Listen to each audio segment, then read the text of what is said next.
so special about Abner? He's a kingmaker. He's one of the most influential people after, after Saul is dead. He appoints Ishbosheth as the king, and then he wants one of Saul's concubines to be his wife.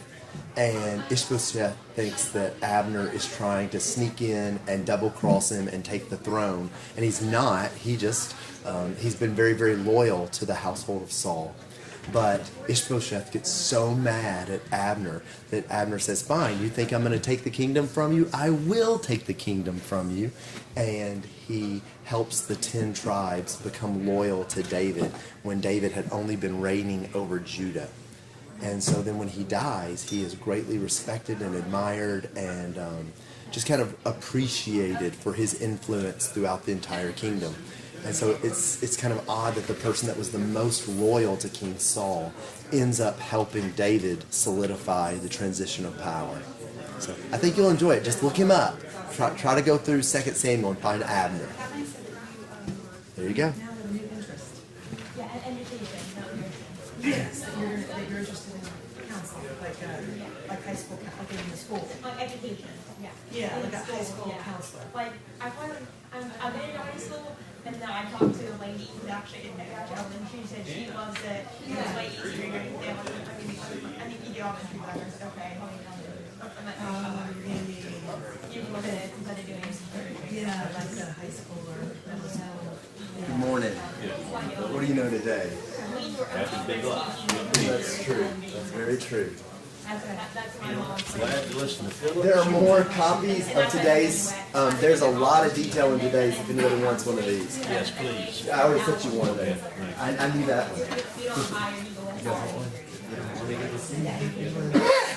They want you to have some experience in schools before you start doing it.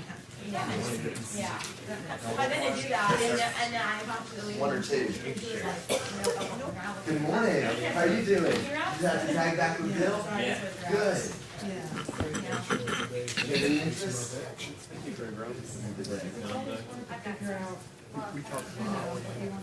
Yeah, I'm almost with fingers too, 3 times. So it's consider yourself where you're not waiting, and it's so you're good.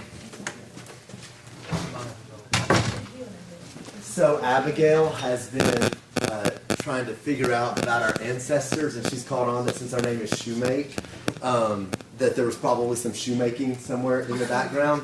But in the car on the way here, she said, do you think Ashley McIlvain's family used to do mac and cheese? So we've all got Thanksgiving on the brain. we've had a lot of good food, and it's really, really great to be home. Still working on this little cold, so I got my water here. But I'm looking forward to having class and then our sermon this morning. So what's our 3 C's for the book of Revelation? It is a message of comfort.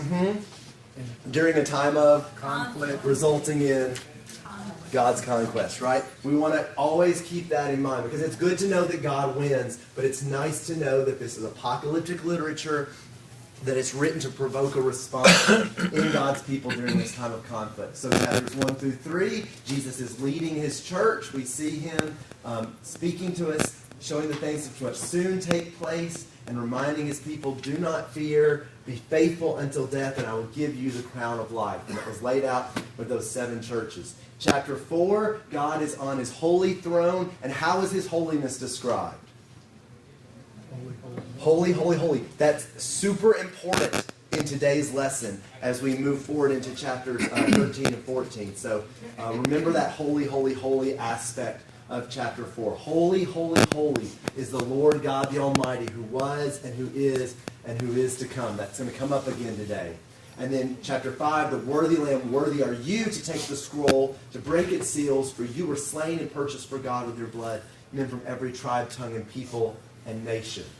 Chapter 6, 7, and 8, we have the nation of Israel beginning to be judged. We had this phrase, the sky was split apart like a scroll when it was rolled up in chapter 6, verse 14. And we know that that is the language of national judgment. For the sky to be split apart is used over and over in the Old Testament by the prophets to speak of national judgment. So you've got national judgment beginning most likely of Israel. But during this judgment, God's people are going to be protected spiritually. They may lose their lives, but they are identified and spiritually protected by God. And then chapter 8, this judgment that is being pronounced begins to unfold. The 7 angels who had the 7 trumpets prepared themselves to sound them. And so these trumpets are sounding, the judgment is coming. Chapter 9, a great army comes against the nation of Israel. Who remembers what animal that army was described as in chapter 9? A great army? Yeah, of locusts. And who knows the Old Testament prophet that is the key to that? That's right, good. Joel, I saw lots of smiles there, so I'm going to take those all as I know the answer. The locusts were prepared for battle. Their heads appear to be crowns of gold, their faces, the faces of men. This is a great army that is coming up against the nation again, likely the nation of Israel. And the delay is ending. This was those 7 thunders. And he said, don't write down the 7 thunders, because even though there's this great thing going on, that's not what I want you to focus on. What you should be focused on, John, is that the delay is over. In the days of the voice of the 7th angel, when he's about to sound, the mystery of God is finished as he preached to his servants, the prophets, that the things spoken of by the prophets are coming to a conclusion in this section. In chapter 11, we had 2 witnesses. What do you remember about the 2 witnesses at all from chapter 11? Do you remember anything about the 2 witnesses?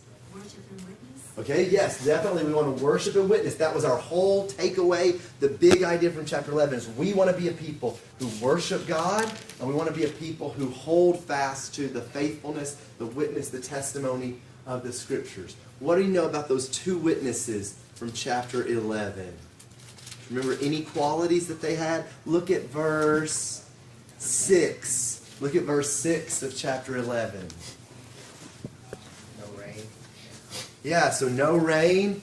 This is the slides that are up there. No rain. Not over the waters. That's right, yeah. So we said that one of these witnesses is associated with praying and there being no rain. One of these witnesses is associated with water being turned to blood and plagues. So who did those 2 witnesses remind us of? Yeah, Moses and Elijah. And Moses and Elijah often represent the law and the prophets. So we were looking at the way the law and the prophets, Moses and Elijah, all those things that have been spoken of by the prophets, like chapter 10 told us, all those things that have been spoken of by the prophets, those things are being summed up, they're being concluded. So God began this chapter looking at the temple and ends this chapter looking at the temple. Get up. Measure the temple of God, the altar, and those who worship in it. The focus is on people who are worshiping God faithfully. I'll grant authority to my 2 witnesses. They'll prophesy for 1,260 days, clothed in sackcloth. What was the significance of them being 2, not just 1 witness? Why do you need 2 witnesses? To verify something. Yeah, so under the old law, you had to have 2 or 3 witnesses to verify something as reliable. And so the Scriptures, the law and the prophets, the way that the apostles through the Holy Spirit were able to teach that Jesus was the fulfillment of all that had been prophesied. This is true and reliable. When they finish their testimony, the beast that comes up out of the abyss will make war with them, overcome them, and kill them. And we said, wait, John, that's got to be a typo. You meant to say that they would overcome the beast. But no, he's saying this is what's going to take place. God's people are going to appear to be losing. They're going to appear to be defeated because of this great beast. But then he pulls back the curtain in chapter 12 and he starts to tell us, let's look at this situation from a heavenly perspective. From a heavenly perspective, there is great victory. There was a war in heaven. Michael and his angels waging war with the dragon. The dragon and his angels waged war. We saw down in verse 11, they overcame him because of the blood of the Lamb, because of the word of their testimony. They did not love their life even when faced with death. And we're saying, okay, even in death, they are the ones that truly overcame. That God's people here are victorious. And so the dragon was enraged with the woman and went off to make war with the rest of her children who keep the commandments of God and hold to the testimony of Jesus. There are people on earth that are doing the same thing that we saw in chapter 11. They are faithful in worshiping only God, in witnessing only to the gospel, and Satan is angry. He's going off enraged because of his heavenly defeat, and he is going to make war. So that's what brings us into chapter 13 today. This idea that the beast is going to make war. All right, so chapter 13, here's our summary for the chapter. I want you to think of this chapter in terms that Satan stirs up trouble, right? He's enraged, he's going to make war, so he stirs up the Roman Empire against the saints. We're going to look at a lot of details in why we would equate the beast of chapter 13 with the Roman Empire. You'll see that in this chapter people are worshiping the dragon, which is Satan, because Satan has given his authority to this beast. And they worship the beast, saying, who is like the beast? And who is able to wage war with him? People who choose to worship the beast or to worship the political power here of Rome, they are people who are focused on Rome's military strength. It's kind of one of those things like, if you can't beat him, join him, right? He's so strong, he's able to make war, we might as well go along, because if we don't, we're going to get put to death. And it's that kind of thinking, being really focused on Rome's physical strength, that leads people to worship the beast. And what John is going to do through chapter 13 is tell Christians, you look at something else.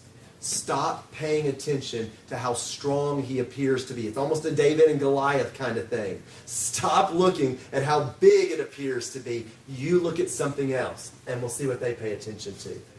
All right, it was given to him to make war with the saints, to overcome them. John, another typo. but he's going to defeat them physically. Authority over every tribe and people and tongue and nation was given him. This is going to be kind of a scary time as Satan is stirring up the Roman Empire here.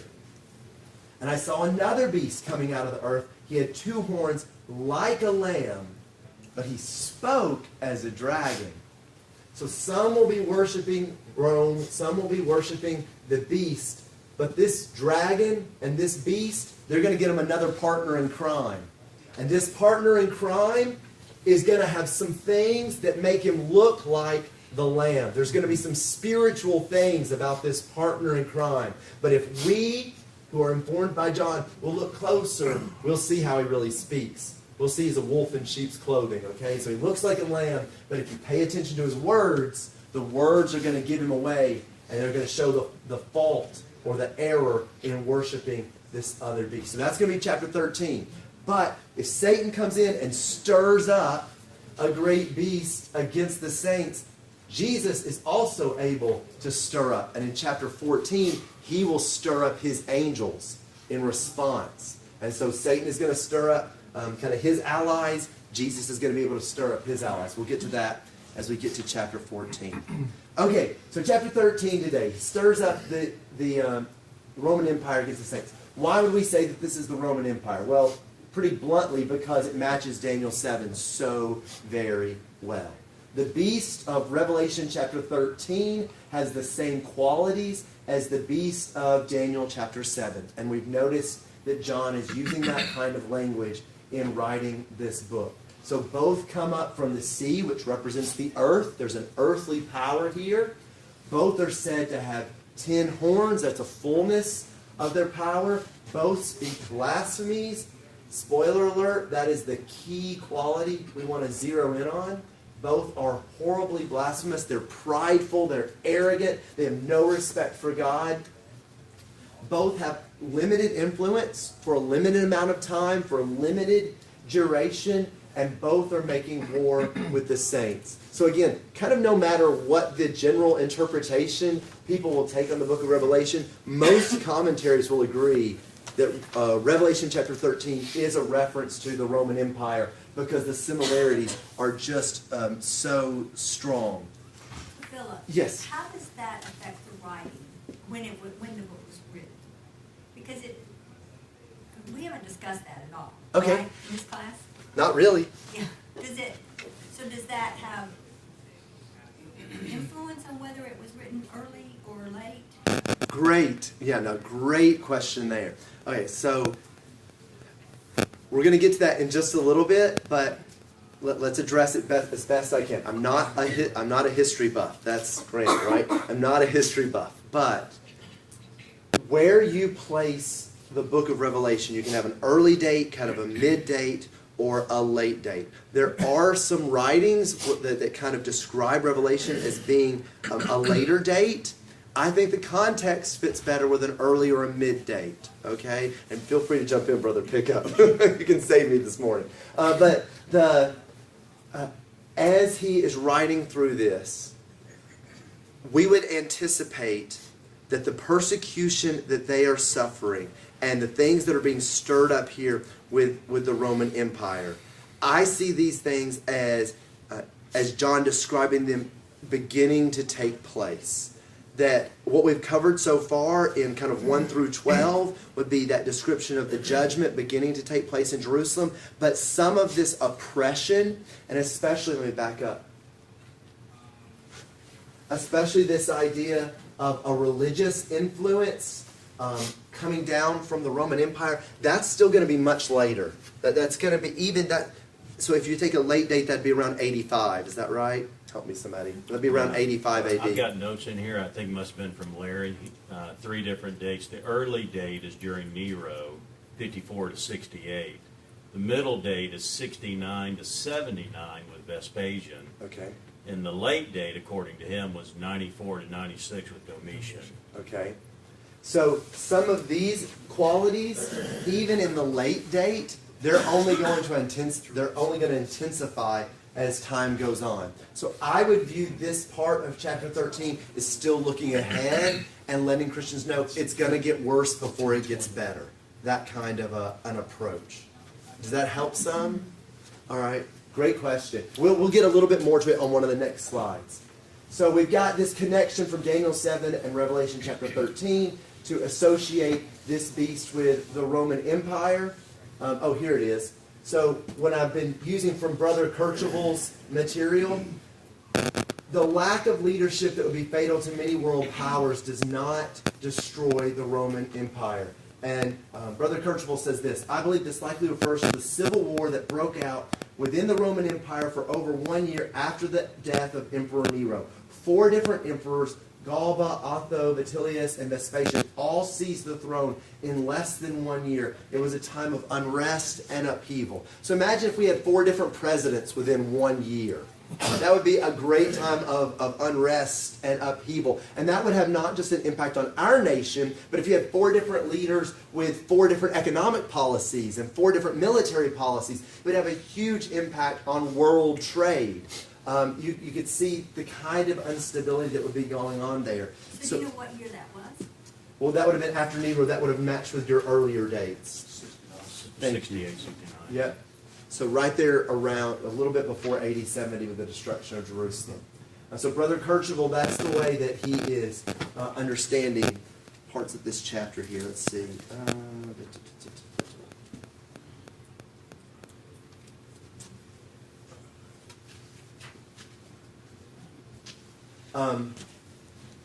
As we look at this beast and as we think about what he's doing, here's what I think John is putting our major attention on. Look at the 4 different times this is mentioned. On his head were blasphemous names. His mouth was speaking arrogant words and blasphemies. He opened his mouth in blasphemies against God to blaspheme his name and his tabernacle, that is, those who dwell in heaven. If we've been looking for where John puts the spotlight in each chapter, I think chapter 13 is saying to us, don't look at his physical strength.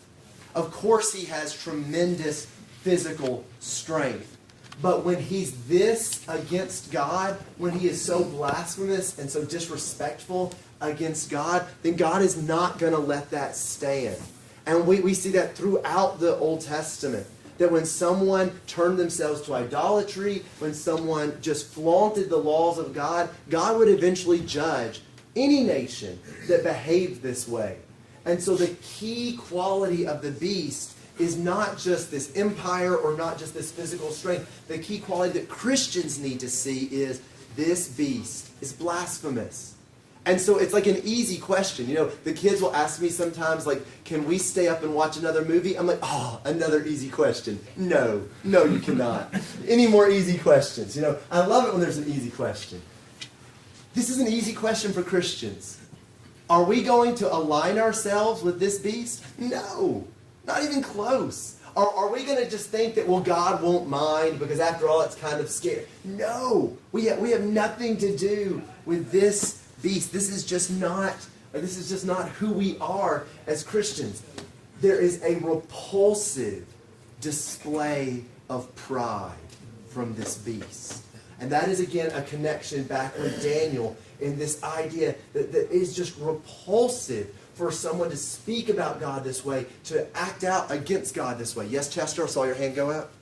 Right. You know, when they have the name of blasphemy, it's like a sign on them? Or?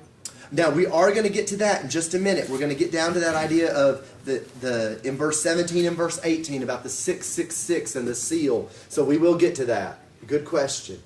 I want to read for just a minute, beginning in verse 5 of chapter 13. There was given to him a mouth speaking arrogant words and blasphemies, and authority to act for 42 months was given to him. And he opened his mouth in blasphemies against God, to blaspheme his name and his tabernacle, that is, those who dwell in heaven.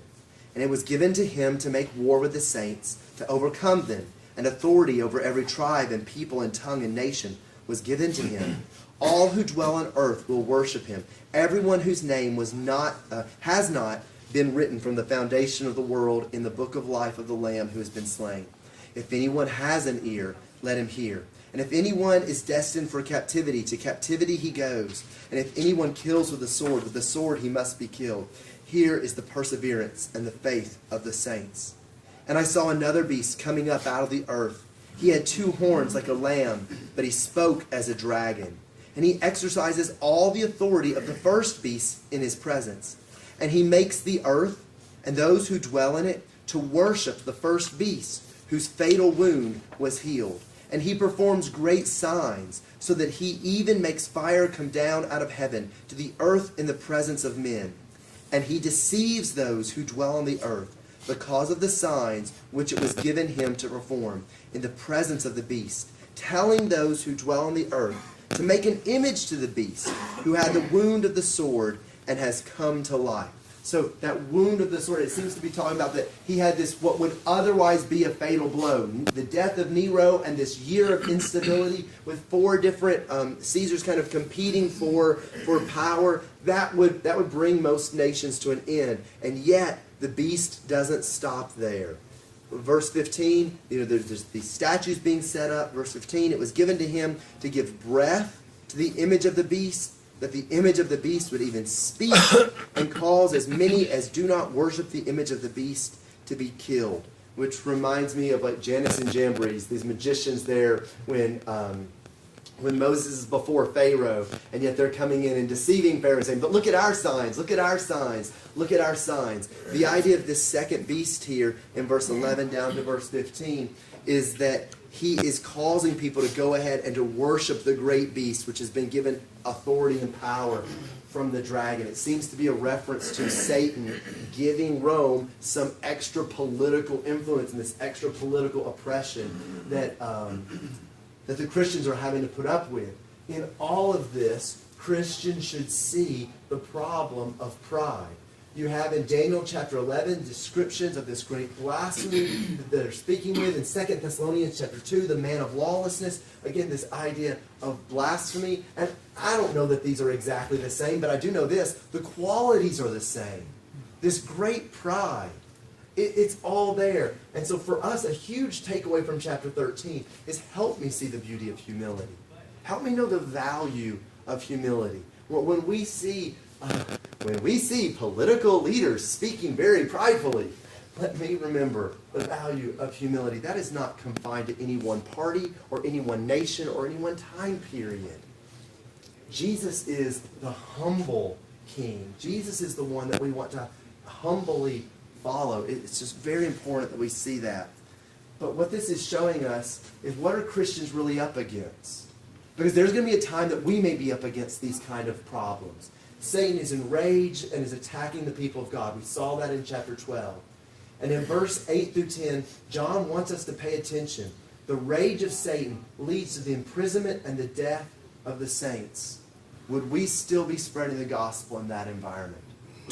If we were living under this kind of a political system, would we still be reaching out to tell our friends and neighbors that Jesus is the true king? That all this political might and all these blasphemies are nothing against the enduring truth of the gospel. So it reminds us to be humble, and it reminds us to take our evangelism very seriously, even in extremely difficult circumstances. This second beast here in chapter 13 looks like a lamb, but speaks like a dragon. It seems that there's a religious function being described in chapter 13, compelling the people to worship the beast. Later in chapter 16 and verse 13, you'll see that this second beast is described as the false prophet. Verse 13, I saw coming out of the mouth of the dragon, and out of the mouth of the beast, and out of the mouth of the false prophet, 3 unclean spirits like frogs. Notice chapter 16, verse 13. The mouth, the mouth, the mouth.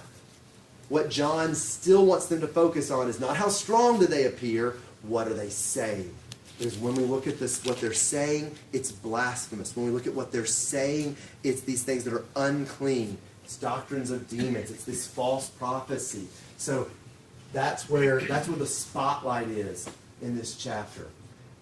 As you see, as he kind of continues here, look at the tools that he has. He manipulates the weather with the fire. There's great deceit. There's great idolatry. All of those tools match the schemes of Satan all through the whole Bible.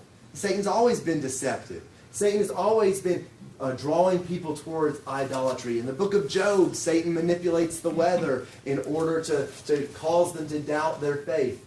Everything here has kind of the fingerprints of Satan's power and influence in what's going on. So what do we see in Roman history?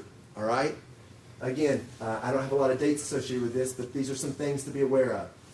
There were temples dedicated to the deity of Caesar in every city we read about in Revelation chapter 2 and chapter 3. These cities of Asia Minor were places where the worship of Caesar was not a rare thing. It was an established thing. There was the priesthood of the imperial cult promoting emperor worship. There was a commune of Asia representing the major cities of the region, demanding that people participate in emperor worship. This is what I've kind of jokingly referred to as our Chamber of Commerce, right? Imagine that the Chamber of Commerce is saying, we really want to show Rome our great loyalty, so to be a member of the Chamber of Commerce, you've got to make sure you offer this sacrifice and that you acknowledge Caesar or the emperor as God. Pressure would be both political, social, and economic. And so that's what we see happening here at the end of chapter 13. I think that he's saying these things are coming, that he's warning them about this. But of course, if you take a later date, then he may be saying some of these things are already going on. All right, I stopped for a drink of water. I guess I can open up to horrible questions. Any questions? All right, Mr. Chance. So think about this a little bit more. I saw another beast, chapter 13, verse 11, and verse 16 down through verse 18. When we start to get to these symbols and these marks, Chester, this is what you asked about. Let's read verse 16. He causes all, the small, the great, the rich and the poor, the free men and the slaves, to be given a mark on their right hand or on their forehead. And he provides that no one will be able to buy or to sell except the one who has the mark, either the name of the beast or the number of his name. And here is wisdom. Let him who has understanding calculate the number of the beast, for the number is... Now, if you are a person that underlines in your Bible, that's the phrase to underline. The number is that of a man. And the number is 666. We've said all along that whatever interpretations we make from the book of Revelation must be made keeping in mind that sometimes John specifically says, here's the symbol and here's what it means. He tells us, here's the symbol, there's a certain number, here's what it means. It is of man. That is what he is specifically telling us. So anything we say about 666 has to be based in this idea that he intends us to interpret it, that it's based on man. So with this number of the beast, he is not recommending gematria, the practice of assigning numbers to alphabetic characters. If you want to go down that road, you can make this mean anything you want. What he is doing is he's explaining the key quality of this number. It is of a man. The Jews took the seventh day and the number 7 as a day of rest dedicated to God, the day God rested, and used the number 7 to represent completeness and perfection. But the number 6 was the day of man's creation. And that number was used by them to speak of things that were human, things that were incomplete, things that were imperfect, kind of like we talked about with the broken 3, that it's not a full 7. What we are to see from chapter 4 is that God was holy, holy, holy. But to trust in the power of Rome is to trust in that which is human, human, human.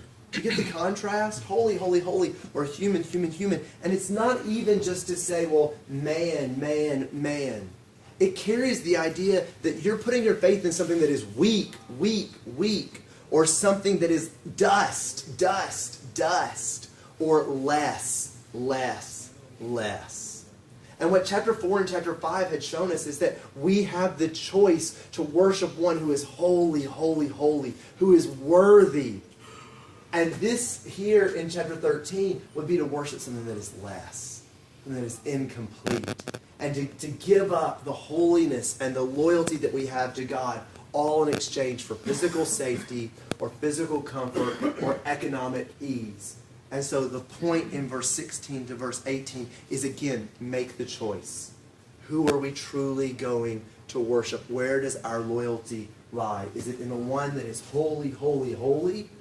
Or are we going to settle for that which is human, human, human? Because as long-lasting as the Roman Empire was, it's not around anymore. It still was temporary. And whatever things Satan does to stir up the powers of this world, those things fall. And we need to keep in mind that defeat from chapter 12. Sorry, guys. Yes, Grant, please. So a couple of things about verse 18 that may need some sort of language clarification to really kind of get answers on, right? But my translation at 18 says that John prefaces this statement about the number by saying, this calls for wisdom. So he's sort of automatically giving the clue, like, this isn't sort of your run-of-the-mill comment about whatever it is he's talking about. And then my translation also uses the word calculate. Yes. Right? So that too is probably part of what goes into certain perceptions about what John is trying to say here. That he is trying to say, okay, there is some sort of secret code behind this that you need to sort of figure out. Right, there's a couple of layers here. Right, but that may not be what he really means by that. That's just sort of again, a language thing. We have to look up the word, so we got to figure it out. But that may sort of contribute to some of the confusion or. Yeah, because when we think calculate, we do think total numbers. Take your positives and your negatives and achieve a total. And I think what's going on here is that just like we say good, better, and best to talk about kind of the supreme, and we have holy, holy, holy, that God has this quality and supreme, that the calculation would be to say, yeah, it's human. But if you look a little closer, it's really human. And if you look a little bit closer, yeah, he's just not divine. It's human, human, human all the way through. As you examine the strength of Rome's military and everything, yeah, it's a great military. But no matter how closely you look, when you add it all up, it's not holy, holy, holy. He's not divine. And so therefore he is not worthy of worship. And it's not just human, right? The number is the number of the beast, which means that that even like the more human it is, the more actually demonic it becomes. Okay, very good. Right. Because where is he drawing his strength from? He's not drawing it from the Lord. Right, he's drawing it from the dragon there. All right, so with our last 15 minutes, let's do the next chapter. If Satan is going to run off in a rage and stir up this great beast, which from Daniel we can associate with the Roman Empire, if he's going to stir that up, then what is going to, of course, be the heavenly response? Well, the Lamb stirs up his angels against what's called here Babylon, or against this great city. He says to us in verse 4, these are the ones who have not been defiled with women. They've kept themselves chaste. These are the ones who follow the Lamb. There's your key quality. They follow the Lamb wherever he goes. These have been purchased from among men as first fruits to God and to the Lamb. Now we're seeing those that do not worship the beast. Verse 7, he said with a loud voice, fear God, give him glory, because the hour of his judgment has come. Worship him who made the heavens and the earth and the sea and the springs of waters. Don't just worship the one that can conquer, this little nation or that little nation. Worship the one who created this whole world. That's the one to be feared. That's the one to be giving glory to. Verse 19. So the angel swung his sickle to the earth and gathered the clusters from the vines of the earth, threw them into the great winepress of the wrath of God. There's judgment that's coming here, not just against that first nation that we studied about in chapter 6 through 11, but now judgment, I believe, is beginning to be poured out here against Rome itself, against those that are worshiping the beast and the dragon through the beast, and are therefore beginning to be judged here in chapter 14. The big idea of this chapter, of course, is the most important lesson of the whole book. You worship only God. We have a choice between the false lamb of chapter 13 and the true lamb of chapter 14. In chapter 14, we see that who we choose to worship will determine whether or not we receive a punishment or a reward.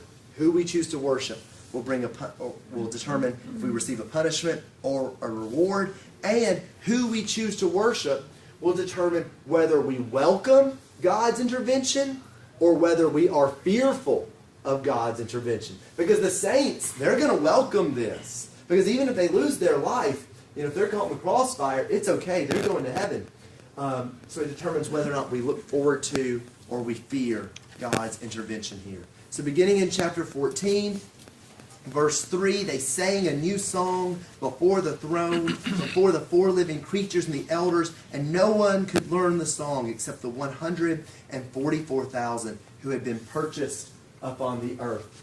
As Jesus stirs up the lamb here, we see that he is the true lamb. The qualities of the 144,000 are just fantastic.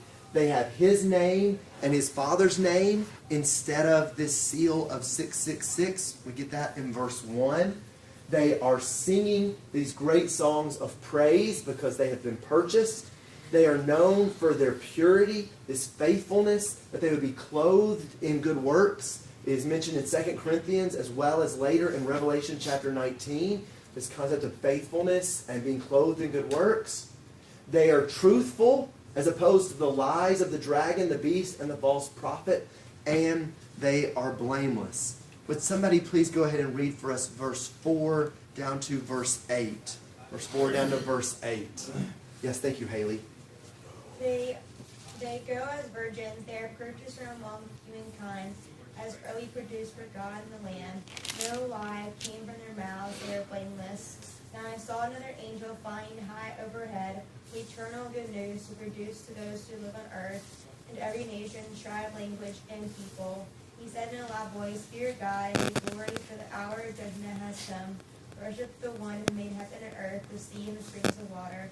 And the angel, Satan one, followed and said, fallen, Babylon, the great, she who made all the nations drink the wine of her lustful passion.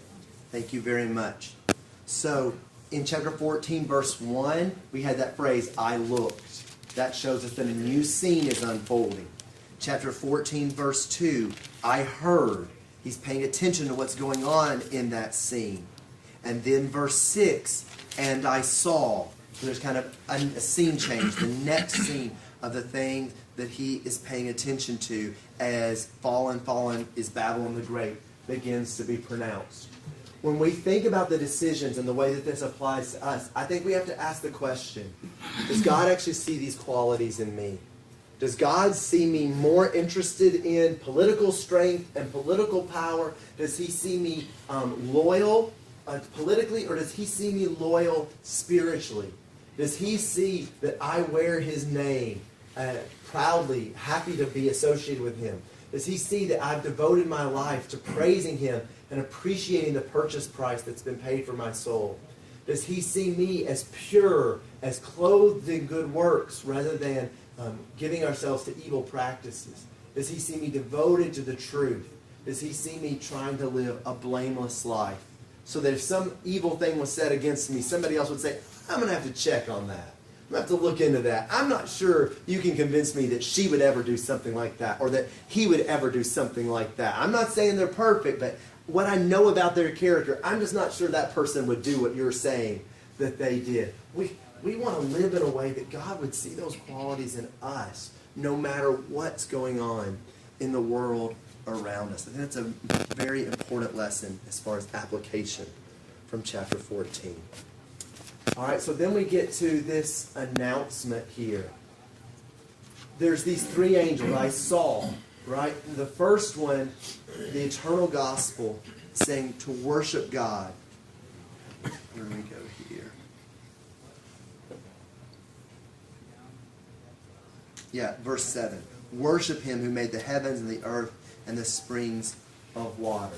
The second one, fallen is Babylon the Great. She has made all the nations drink of the wine of the passion of her immorality. And then verse 9, then another angel, a third one, followed them, saying with a loud voice, if anyone worships the beast and his image and receives a mark on his forehead or on his hand, he also will drink of the wine of the wrath of God, mixed in full strength in the cup of his anger. And he'll be tormented with fire and brimstone in the presence of the holy angels and in the presence of the Lamb. And the smoke of their torment goes up forever and ever. They have no rest day and night, those who worship the beast and his image, whoever receives the mark on his name. Here is the perseverance of the saints who keep the commandments of God and their faith in Jesus. And I heard a voice from heaven saying, write, blessed are the dead who die in the Lord from now on. Yes, says the Spirit, that they may rest from their labors, for their deeds follow with them.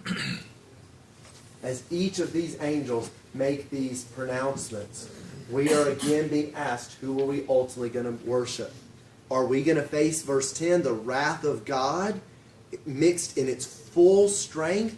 Or are we going to be the ones, verse 13 says, who have rest, that their deeds would follow with them? You might remember in the book of Nehemiah, that Nehemiah always prays, remember me for the good that I've done. Remember me for the good that I've done. Remember me for the good that I've done.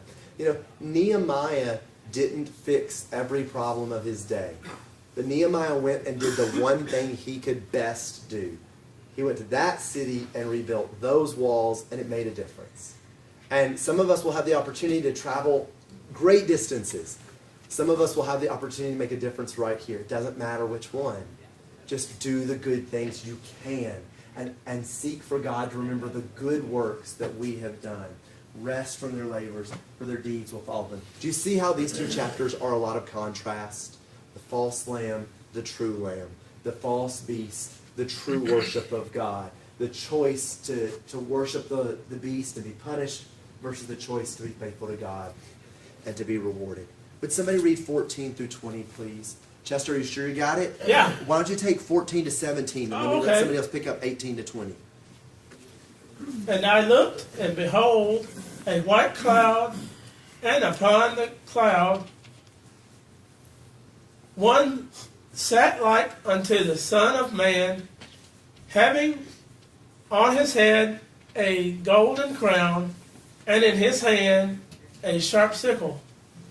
And another angel came out of the temple, crying with a loud voice to him that sat on the cloud, thrust in thy sickle and reap, and the time is come for thee to reap, for the harvest of the earth is ripe. And he that sat on the cloud thrust in his sickle on the earth, and the earth was reaped. And another angel came out of the temple, which is in heaven, he also having a sharp sickle. Then another angel, the one who has the power over fire, came out from the altar, and he called with a loud voice to him who had the sharp sickle, saying, put in your sharp sickle and gather the clusters from the vine of the earth, because her grapes are ripe. So the angel swung his sickle to the earth and gathered the clusters from the vine of the earth and threw them into the great winepress of the wrath of God. The winepress was trodden outside the city, and blood came out from the winepress up to the horses' bridles, for